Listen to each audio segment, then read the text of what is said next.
militares creen que por ser del tiempo se tiene que publicar lo que ellos quieren y publicar la versión oficial solamente. Y afortunadamente he tenido la oportunidad de mostrarles de que no es así.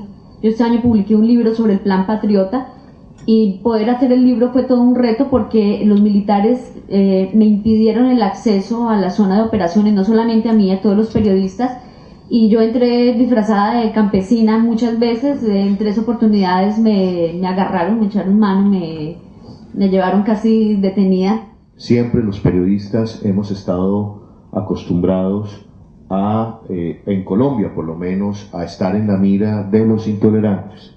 El narcotráfico en la década de los 80, el paramilitarismo, la guerrilla, el político corrupto, que no se nos puede olvidar que algunas veces es más peligroso que los otros 3 juntos.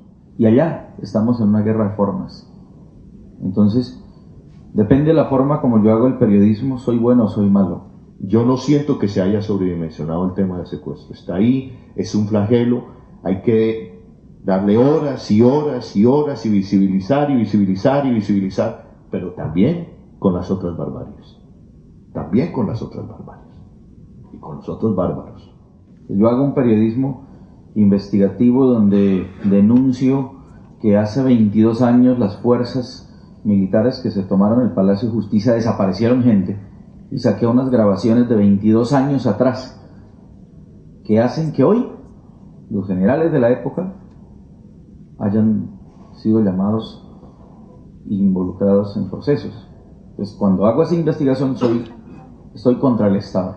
Y la libertad de prensa, sobre todo para las regiones, es bien complicada, porque se maneja a otro nivel, porque hay plata de por medio, porque las autoridades civiles manejan la pauta publicitaria, porque los militares intimidan a la prensa regional porque no saben que no tienen el mismo poder. En Bolivia, como creo que sucede con otros países, se ve mucho el tema de las FARC y del tema del secuestro de la guerrilla y bueno, obviamente el tema de Ingrid Betancourt, su compañera Clara, ha sido así un boom mediático, pero creo que personalmente y a nivel sociedad también hablo que muy poco se sabe de los indígenas desplazados, muy poco se sabe de los desaparecidos. En este momento estamos empezando a hablar de las desapariciones forzadas, de las muertes extrajudiciales, porque el presidente salió y públicamente lo reconoció. Entonces ahora sí hay, no sé, 300, 700, los casos que en ese momento tiene la fiscalía. Pero ¿qué ha pasado de aquí hacia atrás? ¿Dónde están los desaparecidos de los 90? ¿Dónde están las muertes extrajudiciales de los 80? ¿Dónde están las fosas comunes de los 70? ¿Esos no cuentan? O sea, ¿esos no hacen parte de la historia?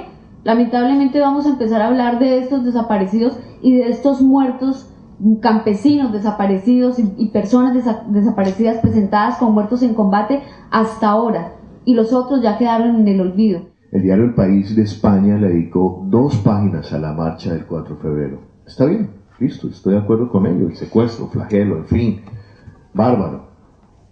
Pero no le dedicó un recuadro a la marcha del 6 de marzo. ¿Qué pasó? ¿Qué pasó ahí? Fíjense que lo de la minga tomó relevancia y cogió mucha fuerza en los medios solamente cuando hubo un enfrentamiento entre el grupo antimotines de la policía y los indígenas y hubo heridos de lado y lado. En ese momento empezó a abrir noticieros, pero antes no, antes era como la noticia, como la cuarta noticia del noticiero. Y yo sí digo, ese país que tiene esas 2 lecturas de barbarie, un país que en la memoria, en el chip de la memoria tiene una barbarie, pero la otra la pretende desconocer, la pretende invisibilizar todos los días, es muy difícil que podamos construir país hacia futuro. Muy difícil. Yo vengo de cubrir la guerra en Chechenia, en Bosnia, allá unos hablan ruso, los otros árabe, en Medio Oriente unos hebreo y los otros árabe, creen en Alá y los otros en Cristo, en Abraham. Pero en Colombia creemos en lo mismo, tenemos la misma bandera, pisamos el mismo suelo y lo peor es que tenemos la misma sangre. El año pasado tuve el respaldo para publicar toda la infiltración de la mafia al ejército, y al señor Santos y al ejército pues no le gustó ni 5. Me costó amenazas e intimidaciones, pero el periódico, creo que, como decimos en Colombia, se dio la pela de hacer la publicación y contar cómo las fuerzas especiales estaban trabajando con la mafia y se hizo, y así como ese caso hay muchos otros casos. Entonces Yo hablo por mí y hablo de mi experiencia dentro del tiempo, y tengo que decir que antes de pensar en el cheque, he pensado en la responsabilidad que tengo al asumir el cargo que tengo. Hace poco conocí el caso de un dueño de un gran grupo mediático que dice, reúne a la redacción y le dice, aquí apoyamos al presidente Uribe.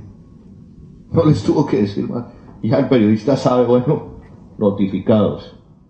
En el año 2004, el 75% de las amenazas contra defensores de derechos humanos y periodistas en Colombia fueron amenazas contra sus hijos, sus esposas o sus familias.